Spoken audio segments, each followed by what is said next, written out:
Screen पे एक article देख रहे हैं आप। एमएसएन का ये आर्टिकल है जिसमें कहा जा रहा है कि कश्मीर से ईरान को दान में मिले हैं 500 करोड़। लेकिन कश्मीर को लेकर अब ईरान ने ऐसा क्या किया जिससे देखकर आपको ऐसा लगेगा कि भारत इस मामले में चुप रहकर बिल्कुल सही कर रहा है और भारत अपने हितों को देख रहा है। क्यों, जानेंगे आखिरकार क्या चल रहा है। वहीं दूसरी तरफ ये भी कहा जा रहा है कि पीएम मोदी आखिर क्यों कह रहे हैं कि ये इस युद्ध के लंबे परिणाम होंगे। आखिर क्या चल रहा है। जियोपॉलिटिक्स में बहुत सारी चीजें चल रही है। हमेशा की तरह वर्ल्ड मिरर के इस एपिसोड में जानने को मिलेगा बहुत कुछ। आइए जानते हैं इन खबरों को विस्तार से। ईरान की एम्बेसी ने कुछ इस तरीके का ट्वीट किया था जिसमें इन्होंने कहा था कि एक आदरणीय बहन जो कश्मीर से हैं, इन्होंने सोना दिया, वो निशानी जो 28 साल पहले उनके पति ने दी थी, वो मारे गए हैं, लेकिन उन्होंने अपनी इस दौलत को दे दिया हमें। Thank you Kashmir, thank you India.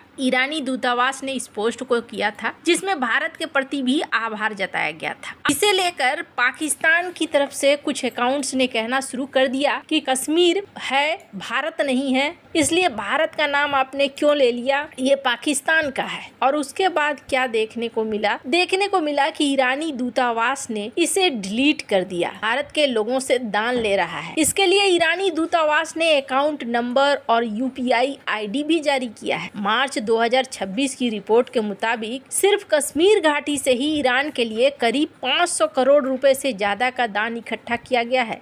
लोगों ने नकदी के अलावा अपने सोने चांदी के गहने, कीमती बर्तन, यहाँ तक कि अपनी कार और बाइक भी दान दे दी है। ईरानी दूतावास ने भारत में दान के लिए एक समर्पित बैंक खाता QR कोड भी जारी किया है जिसमें देश भर से लोग योगदान दे रहे हैं। अब आप समझ सकते हैं भारत सरकार ने 18 मार्च 2026 को ईरान के लिए मेडिकल सहायता की पहली खेप भी भेजी गई। ये सहायता हवाई मार्ग से भेजी गई और इसे ईरानी रेड क्रेसेंट सोसाइटी को सौंपा गया। लेकिन फिर भी कश्मीर को लेकर ईरान भारत के साथ खड़ा हुआ नहीं दिख रहा है। अब मामला सिर्फ यहीं तक नहीं है, एक और चीज मैं आपको दिखाऊं। ये भारत से दान तो ले रहे हैं, चलो अच्छी बात है, भारत के लोग मदद भी कर रहे हैं, ये भी बहुत अच्छी बात है। लेकिन भारत के लोगों को तेल की समस्या, गैस की समस्या ये होने वाली है, ये तो निश्चित है। स्क्रीन पर इस वीडियो को देखिए। आदरणीय सभापति जी, ये राज्यों का सदन है।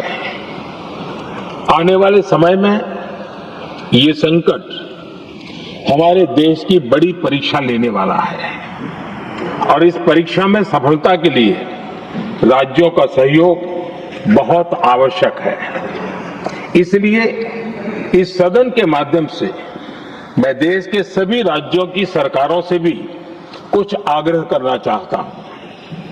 संकट जिसको लेकर पीएम मोदी चिंतित दिखाई दे रहे हैं और पीएम मोदी ने आज राज्यसभा में भी वही बात कही कि इस युद्ध के लंबे परिणाम हो सकते हैं। ट्वीट में बहुत सारे लोग सवाल कर रहे हैं कि आखिरकार पीएम मोदी किस तरफ इशारा कर रहे हैं। ईरान का तेल अब प्रतिबंधों से मुक्त हो गया है। अब जब मुक्त हो गया है तो भारत को मिलना चाहिए। ईरानी तेल 7 साल बाद भारत आने को तैयार है। ईरान ने युद्ध के कारण हॉर्मुज स्ट्रेट पर नाकाबंदी कर दी है। इस कारण वहां से आने वाले तेल के जहाजों के लिए परेशानी हो रही है। तेल की सप्लाई बनी रहे, ऐसे में अमेरिकी राष्ट्रपति डोनाल्ड ट्रंप ने हाल ही में ईरानी तेल से बैन हटा दिया। भारत साल 2019 से ईरानी तेल नहीं खरीद रहा था। अब दिल्ली के लिए भी रास्ता साफ हो गया। ईरान पर इजराइल और अमेरिका के हमले के कारण जो एनर्जी संकट गहरा गया है, इसी संकट से निपटने के लिए ट्रंप ने 30 दिनों के लिए ईरानी तेल से बैन हटाया था। इस बैन के हटने के बाद व्यापारियों ने भारतीय रिफाइनरियों को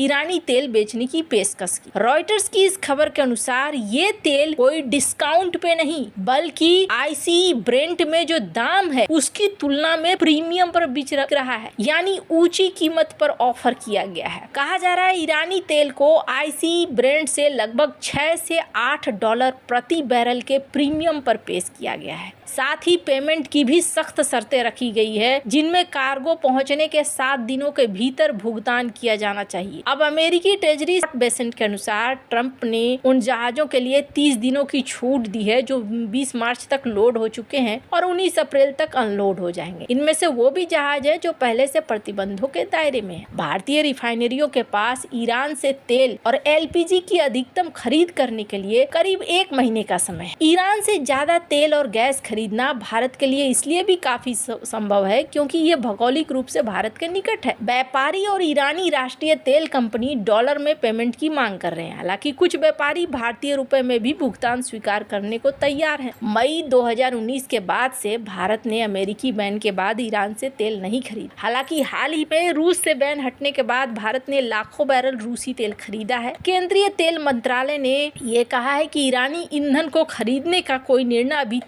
अभी तक लिया नहीं गया है, लेकिन जरूरत के आधार पर लिया जाएगा। अब जरा सोचिए, ये भारत से दान ले रहे हैं लेकिन भारत को छूट नहीं दे रहे हैं। अब आप में से बहुत सारे लोग मेरी ही बात को दोहराएंगे और कहेंगे कि रूस भी तो ऐसा कर रहा है, आप रूस के बारे में तो नहीं कह रही हैं। तो रूस की बात जहां तक है, रूस ने इस तरीके से बैंक खाता खोलकर या यूपीआई खोलकर दान नहीं मांगा है। रूस बिजनेस करता है। आपको एक समय उसने डिस्काउंट में दिया और अब वो आपको प्रीमियम में दे रहा है। आपने कभी डिस्काउंट का फायदा उठाया, अब आप प्रीमियम का फायदा उठा रहे हो। वो एक हाथ से लेता है, दूसरी हाथ से देता है। आप उसके साथ व्यवसाय कर रहे हो।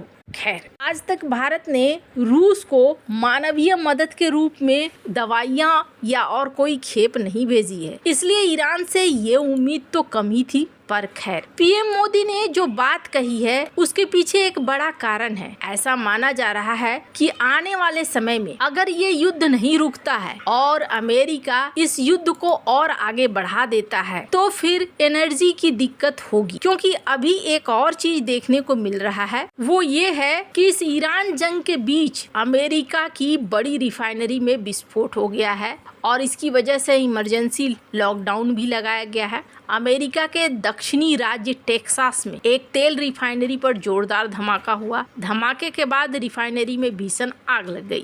धमाके के कारणों का पता नहीं चल पाया है। इस बीच अधिकारियों ने आसपास रहने वाले लोगों को सुरक्षित स्थान पर जाने के आदेश दे दिए हैं।